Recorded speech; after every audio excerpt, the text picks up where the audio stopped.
Evening and welcome. The mainstay of Ghana's economy over the years, the cash crop, which today we're talking about cocoa and how it has been a gold dust for the country. Cocoa is one product that since Tete Kwashi brought to Ghana has indeed done its many magic to us. Now, in recent times, we've heard about the health benefits in which cocoa gives us. Once upon a time, anytime I mentioned cocoa, all you thought about was chocolate. But now there's been a lot of health benefits, and the stakeholders in the cocoa industry are doing everything they can to promote this magic, or if I may say, wonder bean, to see how much more it can contribute other than what is already done for our country. And today with me in the studio to discuss this magic is Michael Osei, who's a technical advisor for Cocoa Affairs, Ministry of Finance. And then I have Mr. Edem Amegashi, who's the Deputy Marketing Manager for Cocoa Marketing Company. I have so much questions, but you know what? They did not bring me chocolate. My name is Nana Ansakwa, and this is PM Express. We're coming straight back.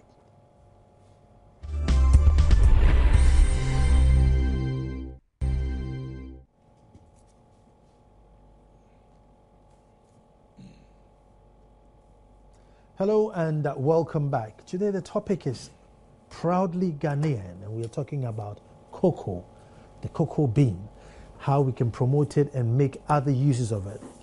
You know what, when the cameras and adverts were on, all my colleagues rush into the studio and the first thing they say is, did you bring any chocolate? Did you bring any chocolate? And Michael says, don't worry, next time I'll bring you cocoa butter. And isn't it amazing that nobody came in and asked for cocoa butter or any other product other than chocolate? Today we have to break that mentality. That's why this show is about. I'll introduce again from my extreme left, Edem Amegashi, Deputy Marketing Manager for Cocoa Marketing Company. And then to my immediate left, Michael Osei, Technical Advisor for Cocoa Affairs, Ministry of Finance. Gentlemen, you're welcome. Thank you. I'll start with the Marketing Manager. And as soon as we say cocoa, everybody is thinking chocolate. I mean, you can't think any other thing other than chocolate. I mean, it has to be chocolate. And how do we break the cycle? Well, how we have to break this cycle is to really understand the entire value chain for cocoa, to know how cocoa is transformed from beans to other products. And when we begin to appreciate these nuances in the transformation of cocoa from beans to the final product, then we begin to appreciate what other things are the products other than chocolate. Well, of course, it's fair to say that chocolate is the major component of cocoa. It's the main use of cocoa, but cocoa has many other uses. So hopefully, as the day go by, we'll be able to explore all such things and make your viewers understand what we have in cocoa, apart from chocolate. I hope so too. I hope so too. But while we're understanding, I'm still waiting for my chocolate. Michael, what's the state, the tons we are producing at the moment? What's the tonnage? Yeah, currently we averaging around 800 and 850,000 tons of cocoa. The highest we've done in our history a few years back was about just slightly above 1 million tons. And since the late 90s, our output has been growing, and we've come up to this stage. So right now we around 800,000. Yeah. Right. From 1 million to 850 tons, is it an acceptable drop, or is it a bit too much? Oh, it's an acceptable drop. You know, we made the 1 million tons at a time when we had really good weather, very favorable weather. The weather was favorable across the whole West Africa. So you had Cote d'Ivoire hitting its highest, all-time highest at the same period, Nigeria, Cameroon, Togo. And then cocoa, the stress on the cocoa tree, it has to take time to recuperate, and then come back into that level of output. So I think it's nothing too strange when it comes to an agricultural product. And out of this 850 tons, how much are we processing locally? We're doing roughly about 250,000 tons at the moment. And then the rest will The go rest, as the rest goes as beans. Yeah. Is it due to capacity or contract or some agreement? No. The installed capacity, it's slightly over 400,000 tons. That we can process? Yes. But the current processing capacity, some of the factories are still in the state of testing and will come into operation pretty soon. Those in operation, most of them are not doing 100%. Some are doing probably 70, 80, some are doing less than that. So with all that together, we're doing about 250,000 tons. 250,000. Yeah. If we had the capacity, can we do 100% process? Or your buyers won't take it? I mean, to process all the 100... all the 1 million tons? 1 million tons. I'll let Eden come in here because he would be able to explain some of those. If we have the capacity, can we add value to every single bean and then goes as paste or powder rather than just the dry beans? Yes, of course. We should be able to process everything we produce in Ghana if we have the right capacity. But of course, in cocoa processing, there are many things that come into play, especially the economics. We are in competition with the rest of the world in terms of how much it costs for you to procure power to process, how much it costs in taxes, how much it costs in labor. So, and then also there are some huge tariffs out there when cocoa beans is transformed from the primary product to the secondary product. The taxes escalate, and this will all have to be weighed for the European market. By and large, as the market is threatened that Ghana is about to process all its cocoa, you can bet that there will be a lot of issues regarding tariff escalations and entry into market, especially the European Union.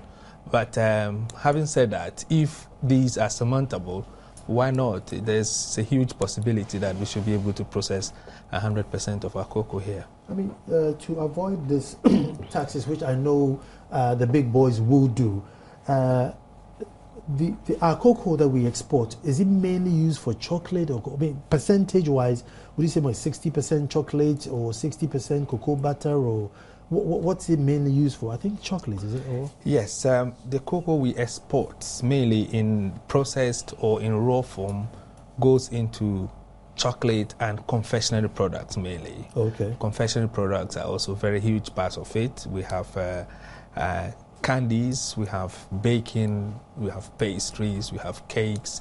So they also use a lot of cocoa. And also we have the chocolate products and also the drinking cocoa as well, especially now growing in the Arab hot countries. So yes, so these are the things we use the cocoa that we export for. But chocolate and confectionery are the major components. Now, is there any way, because our beans are the premium beans, yes, is there any way we can negotiate from all these big boys to come and make the chocolate from here and send their way so that they don't tax us when we bring it there, so we can process it and give it to them here and avoid the tax? Can we negotiate anything like that? Or? Yes, of course. There's opportunity to negotiate to get the big boys. In most countries these days, we call what we call industrial chocolate. You may not have to expect right from the word go the finished wrapped product, but you can expect that chocolate is processed and packed in big blocks called industrial chocolate. Then if it gets close to the market, then it gets cut into sizes and wrapped. So now by and large, if you know the traditional big chocolate manufacturers like the Cadburys, we know now pretty much they are marketing companies.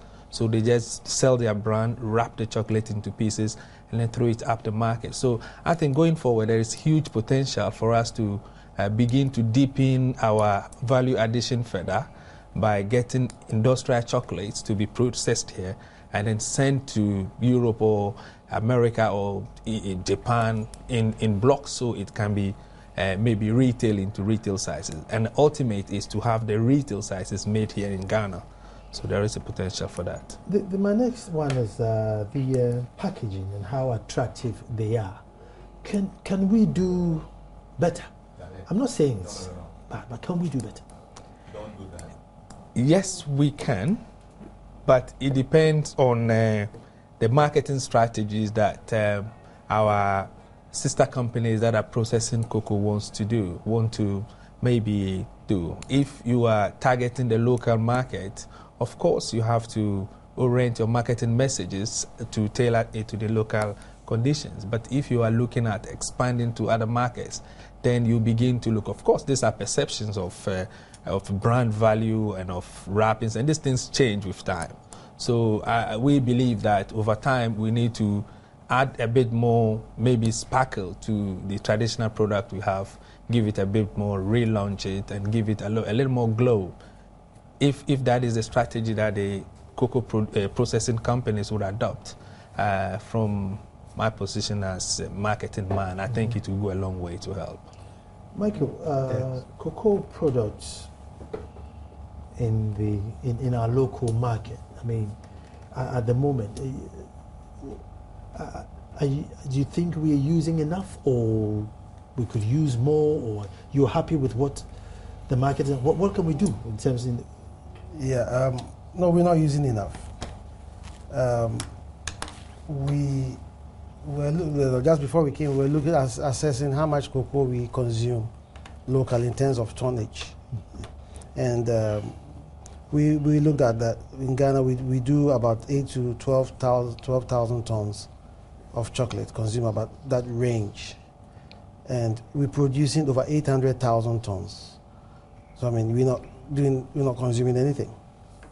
It's just so small. And that's one of the reasons why we think that we need to grow the markets by creating awareness on the virtues of cocoa. Michael, everybody that I know loves chocolate. Yes. Almost every other woman you know uses cocoa butter. So who is not using it that, these figures are not going up? Yeah, we're using it, but the quantities are quite small. A lot of the products that might be cocoa butter based, the cosmetics, have used very small quantities. And then the market, in terms of size, we have like 25 million people in Ghana. But if you assess how many people actually of the 25 million use the products, it's a very small number. But there's a potential for more people to use the products if they know that it's good for them. In terms of like if it's butter, it's good for their skin.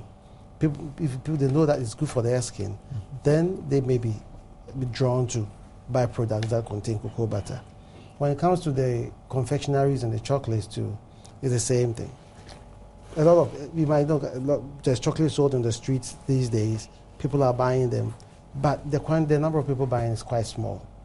I see. Because if you have about 8,000 tons of chocolate being produced, it's quite small. Let me bring Adam in here. Yes. Adam, let me. One of the questions that I've always asked is that why don't we, like, as part of kindergarten or nursery going children nationally, make it a national policy where every child has to have a hot cocoa drink in the morning and then a cold one in the afternoon up until they are 16 and they finish JHS. And by that time, we're all addicted to it, and then we have to buy it, because now even if it's 5 CDs and you can't afford it, you buy it because now you get addicted to it. Because, I wake up in the morning and I still want awusa cocoa. And I'm sure it's because I've acquired the taste rather than, that is really fantastic, but I've acquired it. Why don't we, come up with something like that and force these kids to, well, let's say force them, but encourage them to drink it, and then it becomes a habit. Yes, Nana, you see, it's part of the reason why we are here. Part of the reason why over 50 years now that we found it very important to have a national committee indeed to focus on promotion of local consumption. And it is out of this that we'll be moving into this type of direction to promote cocoa generically. By this, it's exactly what you explained, that we have to get every child to acquire the taste of cocoa, so eventually they become captive of the product when they grow up in terms of taste. And even we can go far beyond that, because you know that we are a key leading countries in the ECOWAS region. And if you look at the market in the ECOWAS region, we are pretty much talking in excess of 200 million people. And if 200 million people can even take the much that we take, galvanizing the resources in the sub-region alone, it will go a long way to increase cocoa consumption. And especially, as you proposed, if we have to have a national policy in this regard, it will require some initial funding, which means some sacrifices. You know, of course, that the cocoa product is produced by commercial companies who are also in to make money. The farmers produce the beans and they expect to be paid. So something must give somewhere if we have to make this program roll out. And basically, if you want to study the marketing of cocoa, they always say that consumption is driven by 3 factors: cash, culture, and climate. So cash means that you have to come to a certain wealth status to begin to feel cocoa consumption. But as you said, and why we are here, we want to really push the boundaries of that thinking, that we can inculcate it as a culture in our people, and that would defy the cash borders. So there is real hope if we have to introduce this for young captive consumers and extend it beyond the borders of Ghana to the entire West African region. It will go a long way to help us. Michael, I mean, 1 million tons of cocoa. If you look at Malaysia, you know, I think they do like 20 million tons of palm or some sort of. Are we not too behind on cocoa, you know, considering the length of time since we started planting it? Shouldn't you be hovering around the 10 million ton mark by now? No. We don't. I mean, the world doesn't need that much cocoa anyway to start with. The world consumes about between 4 and 5 million tons of cocoa, or even less than that per annum. Yeah, 4.2 million. Yeah, 4.2 million tons of cocoa per annum. So we don't need to produce that much cocoa if we don't need it, if there's no market for it. So right now, the policy is to move the productivity of cocoa up, to make more cocoa, get more cocoa beans per ton. That way, as we're going up, we don't need the huge land area that we have under cocoa production, and that can go into other crops, and the farmers can make extra income from those other crops. So that's by diversification. Okay. Yeah. Okay. So, but we've done very well. Cocoa used to take 7-8 years for gestation to start bearing fruits. Now we have 18 months to 2 years. Means we're producing about a quarter of the world's. No, we're doing about 20. Yeah, close to a quarter. Yeah. Close to a quarter. Okay. Okay. Yeah. Yeah. We do about 22% of the world.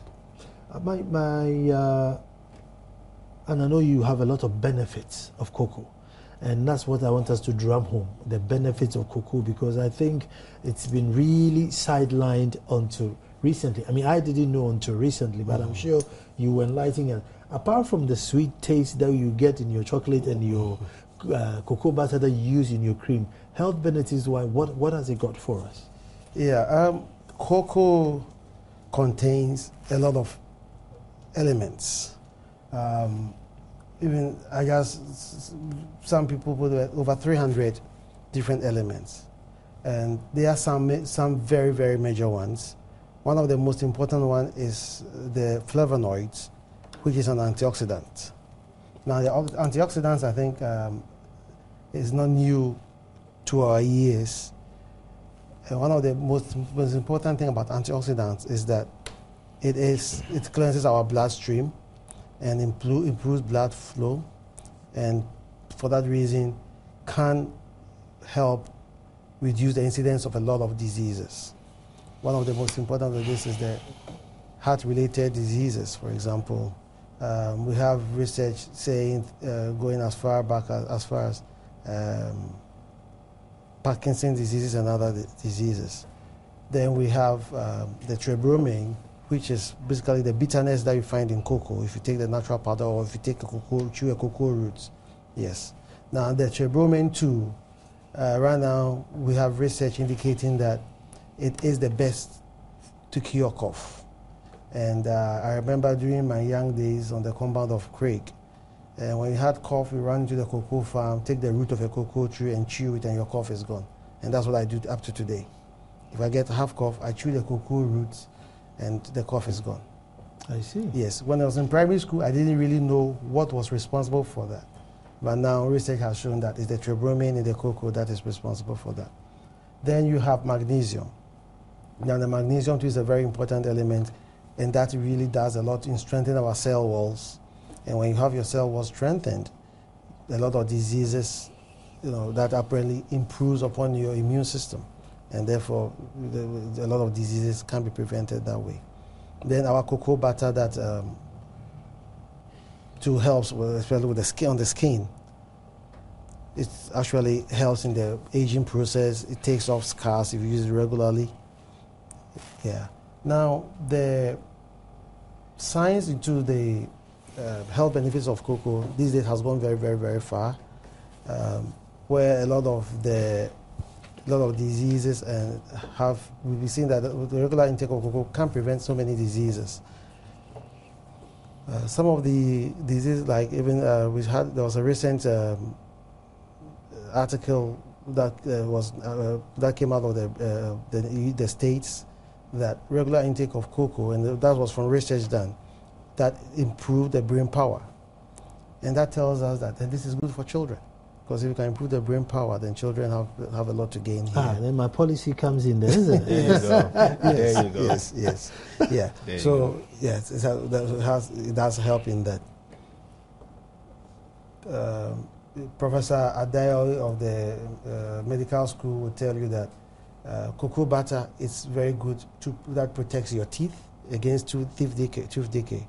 So after a meal, if you take a very good chocolate, and when I say very good chocolate, I'm not talking about over-sweet chocolate. A very good chocolate that will rather protect your teeth than rather lead to tooth decay.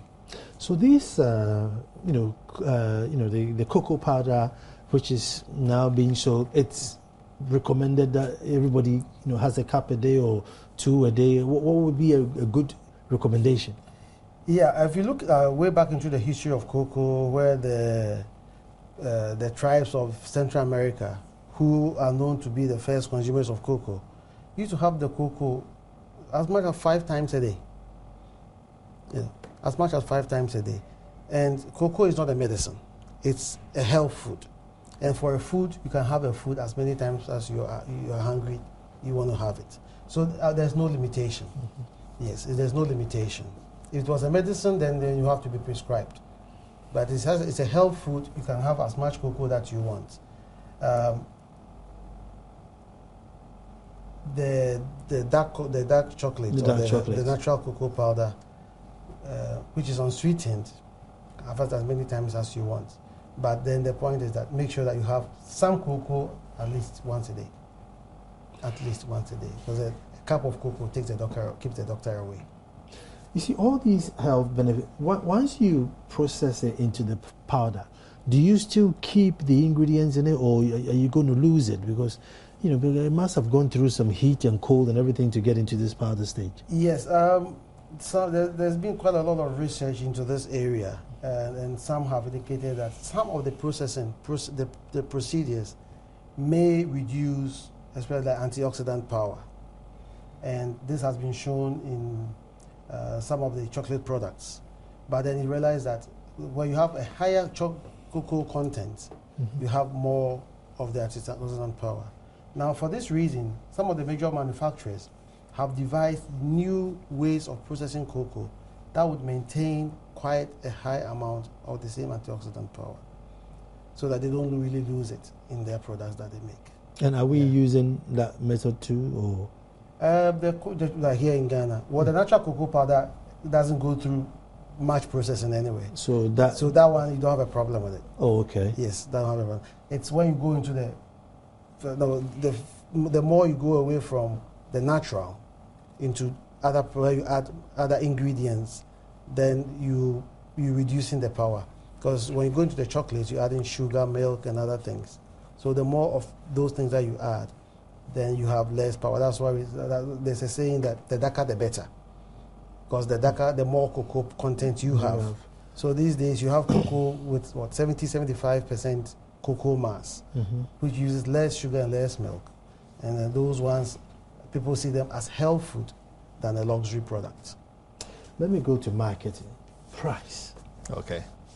We grow it here, we plant it here, but not everybody can afford it. It should be something that anyone could just walk out there, take 50p out or 20 pesos out and say, look, get me a small bar of chocolate so I can also go and enjoy it. But, it's 3 cedis or more. Not everybody has 3 cedis, Yeah, Can we make it cheaper? You're right. We can't make it cheaper, but cocoa processing is such a capital-intensive business with very high overheads. The cocoa beans, the raw product itself, even from Ghana, does not sell at a farmer gate price. It sells at world market determined levels. So by and large, the overheads and even the raw material costs, the variable costs are very high. So it's generally high to come by a bar of chocolate in Ghana. But what would actually make this economics work, as you go to the UK and everybody can pick a bar of Mars bar or Kit Kat right from the off-license or any other shop, possible in Ghana is where we have a lot of people consuming this cocoa product. So the manufacturers benefit the same economies of scale as exist elsewhere. And if you look at even the big economies of scale, you might have followed a bit of the mergers and acquisitions that has been happening in the world of the chocolate. You heard some time ago that Kraft took over Cadbury, and then Mondelez takes over Cadbury and Kraft together. It's all to expand the global reach in order to minimize the cost, such that a bar of chocolates can benefit a lot from economies of scale. So this is the kind of the struggle in the marketing field. So that is why we are more in tune by this project that we're undertaking to have more people on board. The more we get into it, the better it is for the manufacturer to produce a huge mass with the same overhead and then reducing the unit costs, target the West African market and then African market as a whole. So this is the way forward. But as it is now, perhaps it's a lobby along the line to see if government itself will find it important to devote good portions of its money into subsidizing what will be on the shelf for the ordinary Ghanaian, so that as more and more people consume and the marketing base expand, then companies will naturally get into economies of scale and then reduce the prices altogether. We're going to take a break here. When we come back, we're going to talk about the taste of the golden tree, because ever since you're growing up, you know that as far as chocolate is concerned, golden tree is really up there. Yes, still we are always buying Cadbury's products. I need to find out why. And then the reason why these gentlemen are here is the Cocoa Festival, which is coming up this Saturday. Now, you don't want to miss that. Right after the break, we are talking.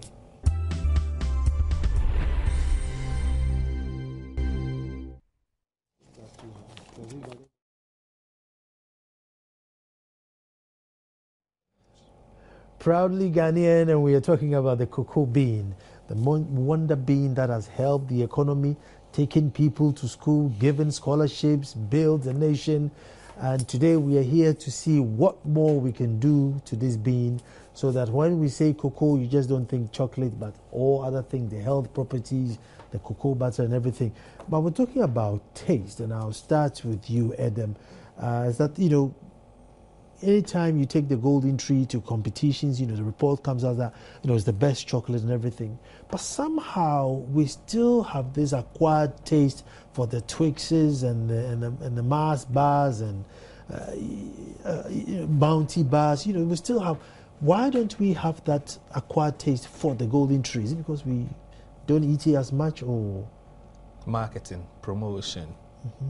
They've used a lot of course, they finance a lot of advertisement. They've implanted it into a lot of minds, and they have really positioned it as the taste to like. That is why we tend to identify with it, and it's just a line of marketing that they have moved this product to part of our subconscious to believe that it is a good product, it tastes well, even though it's different. So that is why when we take our genuine chocolate, which has a lot of cocoa content, into competition, it is always adjudged to be the best in terms of with other scientific analysis, without in a blind test, without the use of any promotional or ad materials. So this is why we are also coming to being to begin to also encourage the manufacturers of this golden tree chocolate to also step up in the advertisement.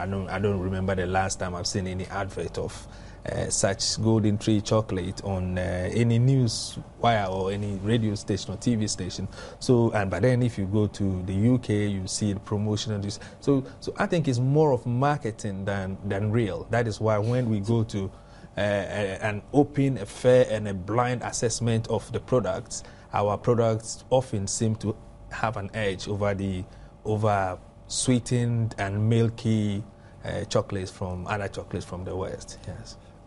What's the connection between the cocoa, your side of cocoa, and let's say the chocolate guys who make the chocolate and guys who make the milk powder? Because there you are, busily trying to get people addicted or engaged or educated about the cocoa.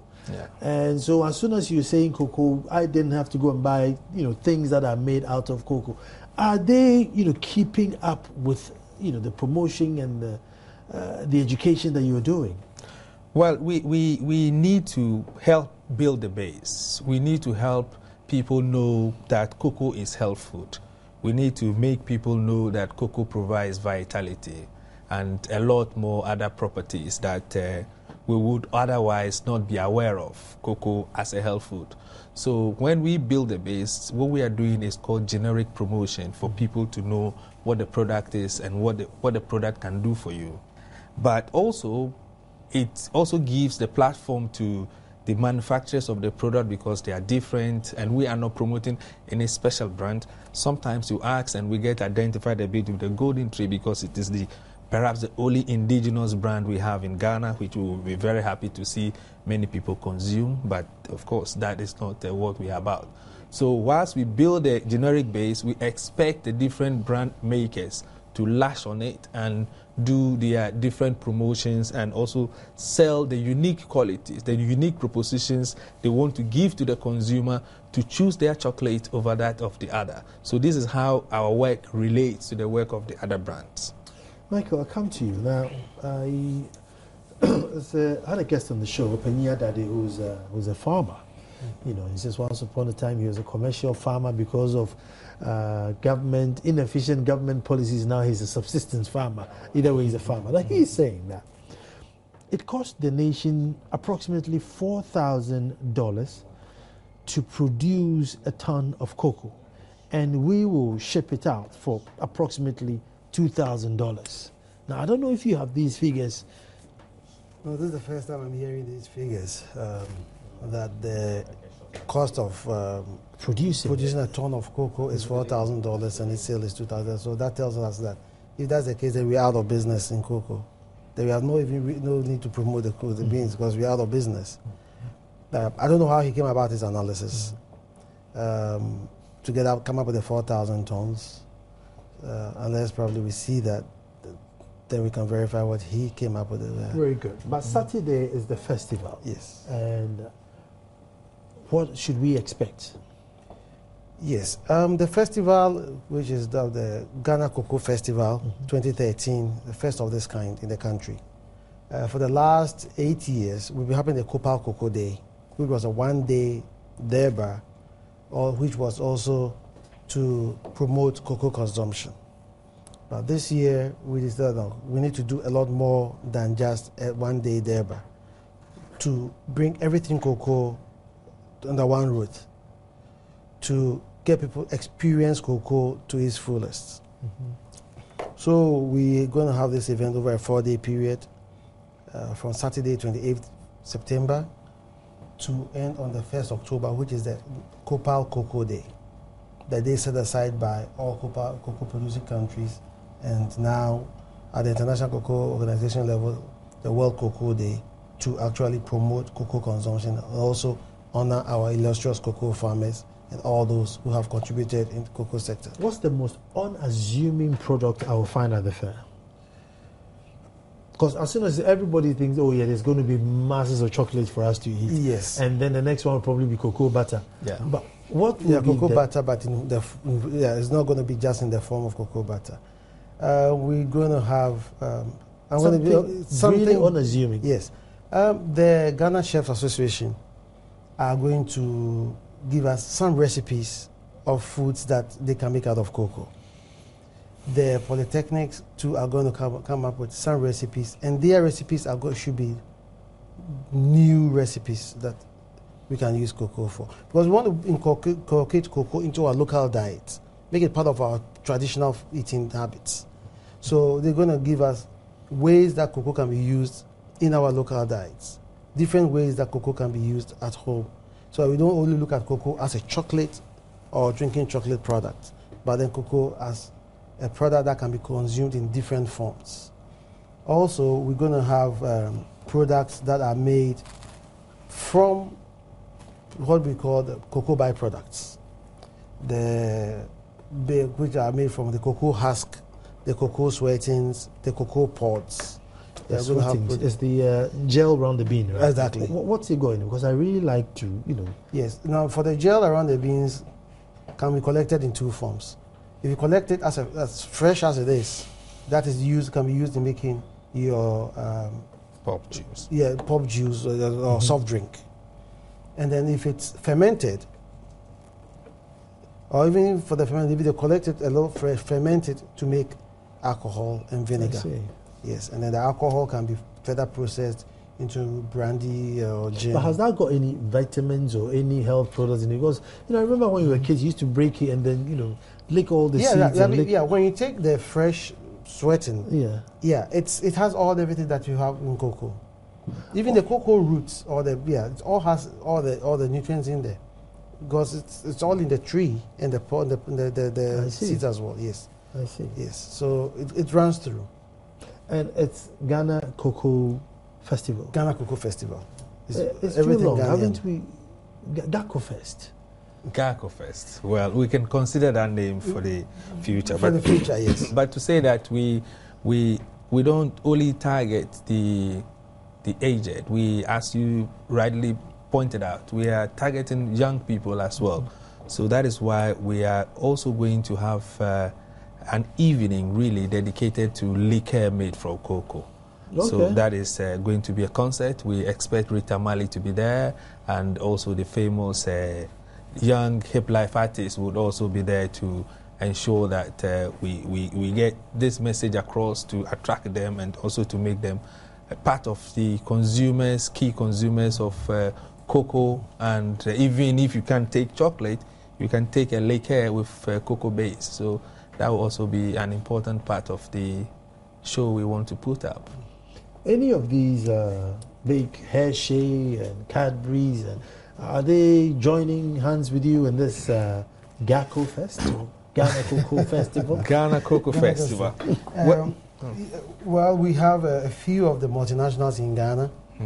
We have Nestle, we have Cadbury, now known as Mondelez. Then we have those who do the cowbell products. And then you have Fan Milk. Yes. These are some of the major multinationals here in Ghana. And then we have other smaller... Is it Promasidor? Promasidor, that's the name, Promasidor, yeah. They do the cowbell products. Yeah, all of them use cocoa in some of their products. Yes. So, and then you have others like Gihok distilleries that you might not expect to see them there, but they have a cocoa drink. Casapreco has a cocoa drink. So so all of that. So all these are cocoa-based beverages and products. That was like everything cocoa. Everything. And the cocoa. venue is the forecourt of the State House. Forecourt of the State House. Yes. And we also have a conference slated actually to get those who are interested in knowing a lot more at intellectual level as well about the health benefit, and also we've got a professor from the University of Ghana, the nutrition department, who has extensively researched how we can use cocoa in our everyday diet. So we have to have some soups with cocoa, we have to have some rice jollof with cocoa, kebab spiced with some cocoa-based product. So that's going to happen, and also we intend to have an chocolate flavored kebabs. Yes, we tend to have an aspect where we want to talk about opportunities in the downstream sector. We have a lot of unemployed youth. If they happen to know what they can do out of the cocoa sector. In many countries that we know where cocoa consumption is high, have got a tradition of handmade chocolates, where people make small chocolate in a corner, just as we have Kelly Willy around, and people can pick it because they add a bit of local recipes, some pepper, some ginger, So we're trying to get people to understand that this is possible. You don't only have to do fried plantain. You can do some handmade. If you add a bit of ginger, people would begin to like it. So this is also part of the objective. And it is this way that we can expand the base of consumption, not only from the traditional chocolate sources, but from the other non-traditional and small-scale sources. So you want to add something, Michael? Yeah, actually, because you cannot promote consumption without developing a downstream sector. Because when you promote consumption, then you're growing demand for a product. And when you grow the demand, the product should be available and affordable. And it's when you're able to develop a downstream sector to put the product on the market such that people can afford to purchase the product, then you are being successful. You can come up with a model, youth in chocolate making. Youth in chocolate making. Yes, youth in chocolate making. Yeah, because actually the training program, the cocoa processing company, will be running a handmade chocolate training. Okay. And a master class section. Yes. So they'll have the demonstration. They'll be demonstrating this at the fair, and then I think the week after the fair, they'll have the training program at Tema. So they'll make forms available for those who want to be involved to get the training, to pick up the forms to register. Because it would be nice. I mean, like a birthday for a special one, have a chocolate made rather than buy off the shelf. And then for the training too, Cocoa Research Institute has done a lot of research into products that come from what we call the cocoa byproducts. So at a later time we're going to organize another training session there for people who want to learn how to make cocoa butter soap, alata seminar, liquid soap, animal feeds, fertilizers, the cocoa butter pomades, and a lot more. Like they do the brandies, the wines, the cakes and jams and stuff. Yeah. A lot of products. So another training session too would be organized at that level at a later time. I mean, we are consuming between 8 and 12 thousand tons. What's the target we need to get to? Well, the target, we wish that every Ghanaian could take at least in the short term, 1 kilo of cocoa, and then grow this into the long term. Where other countries are taking over 10 kilos, if you can go up to even 5, that would really take a help. Per month or per annum? Per annum, per head, on average. Per annum, per head. Yes. So we are taking 1 kilo? At least. For the start. Yeah, that would take us to about 25,000 metric tons a year locally. Yes. And it's far below. That's an average. So maybe you might do slightly below, I might do a lot more. Kwesi Mensah might not even take at all, but Akosua here would take 3 or 4 times more. So on average, they would say that in Ghana, we're doing 1 kg per head per annum. And that will bring us to about at least 25,000 tons per annum. And then if we can grow that to 5 kgs per annum in the medium long term, then we're doing very well. Now, the 2 reasons for the consumption of cocoa are twofold. One is to enhance our health. And then 2 is wealth creation. Those are the 2 main reasons why we want to promote consumption. Because we believe that when people consume cocoa regularly, of all the health benefits associated with it, we can eventually even reduce our health bills. Tourism. Yes, that's another part. This is something that should trust tourism. I don't know how, if you're working with Ministry of Tourism, or how are you promoting in terms of internationally? Yeah, we have what we call ecotourism.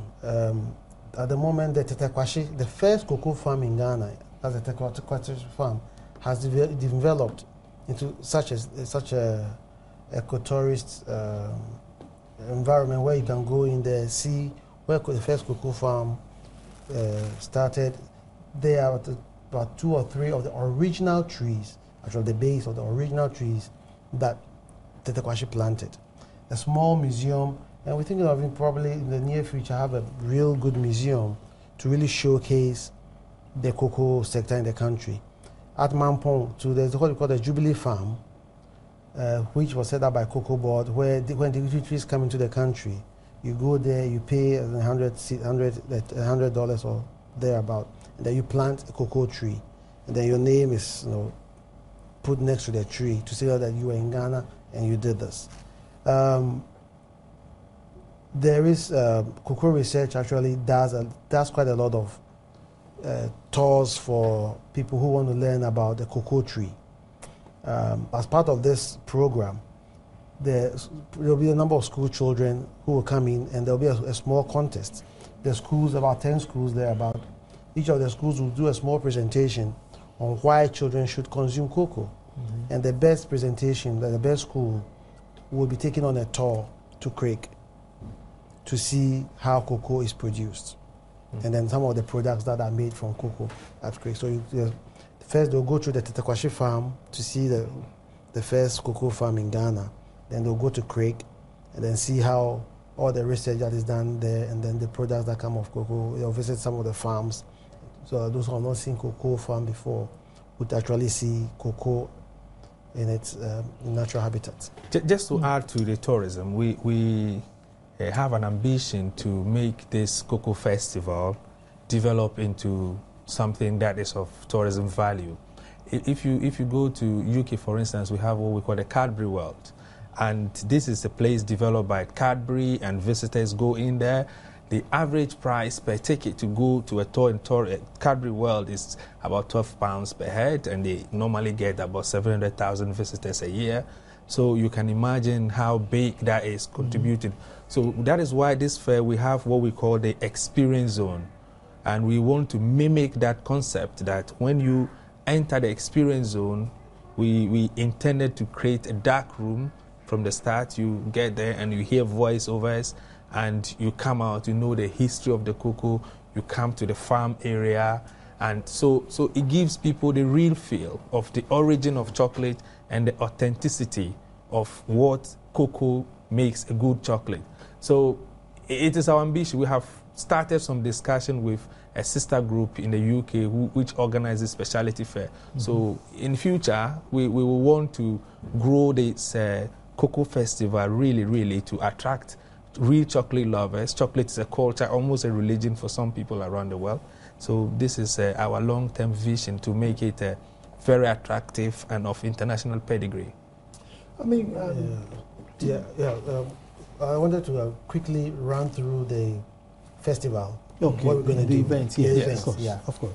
Yeah, on the Saturday morning, between 6 a.m. 9 a.m., we'll have a health walk. Mm-hmm. Starting from the State House through the principal streets through the Oxford Street Osu, through down to Dankwa Circle, on the Ring Road Central, back on the Independence Avenue, and then end at the State House.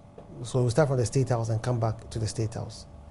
At about 7 o'clock in the morning, there will be the health outreach will start at That's Osu. on Sunday? No, Saturday, same Saturday. Okay.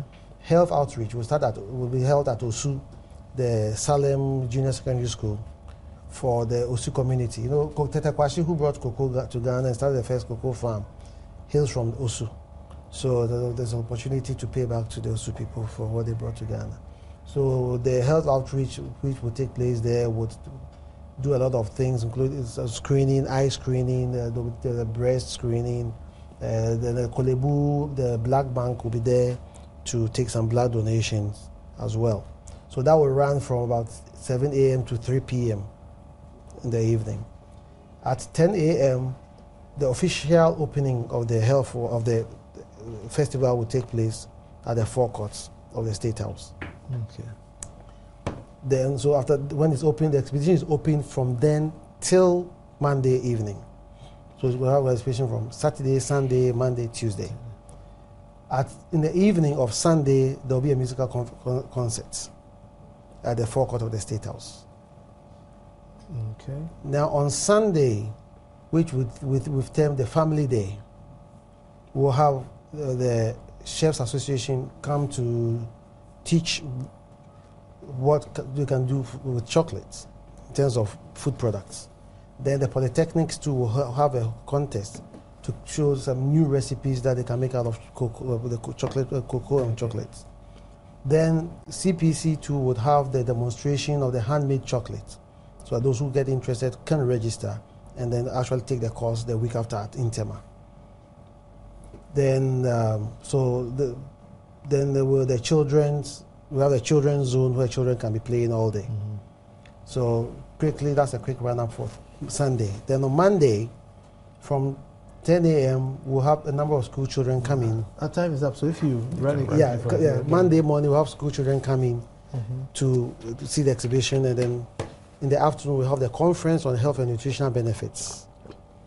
Then on Tuesday, which is the 1st October, will be climaxed by the Copa Cocoa Day with the Derba, which will be official, where the main speaker will be the president of the country. Beautiful. Well, gentlemen, welcome, and we wish you all the best in this. My director is shouting chocolate. It's all open to the public. It's open to the public. And is there entrance fee? No, there's no entrance fee. It's all free entry. It's all open to the public for 4 days. Well, you heard it here, 4 days, and starting from this Saturday, a health walk, health outreach as well from on the same Saturday. Sunday Eve is, what did I write? Sunday is what? The Family Day. The Family Day on Sunday. Chefs. And then you have Monday. And then Tuesday is the grand finale where the president will be there himself, helping this wonderful cause. Let's all go there and see what this wonderful being can add up to our development of the nation. My name is Nanasa Kwame. Thanks for watching PM Express. Tomorrow we'll be back to do it all over again.